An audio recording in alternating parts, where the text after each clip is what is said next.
शास्त्रों में हमारी एक बहुत ही बड़ी बात लिखी हुई है कि अगर कोई मर जाते हैं तो फिर हमें ये पता चल जाता उन्हें देख के कि उन्होंने किस तरह से प्राण त्यागा है।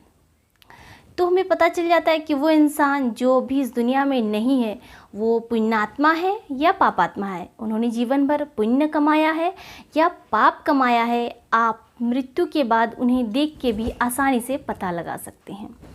आप बोलेंगे ये कैसे संभव है कि वो स्वर्ग गए या नरक गए, ये भी आप आसानी से पता कर सकते हैं। जी बिल्कुल सही। जो इंसान इस दुनिया से विदा हो जाता है तो 3 तरीके से उनके जो प्राण हैं वो इस शरीर से बाहर निकलते हैं।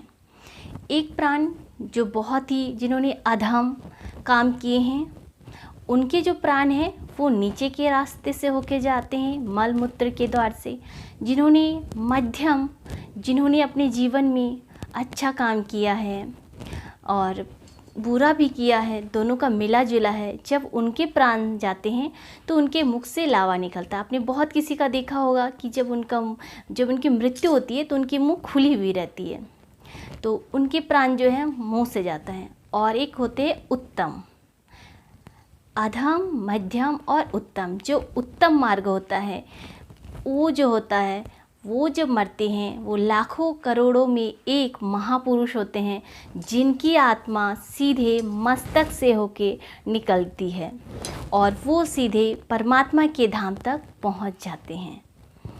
तो आप इस बात का विशेष ध्यान रखें कि अपने जीवन में अच्छा करें, क्योंकि हमारे कर्मों का फल हमें यही भोगना पड़ेगा।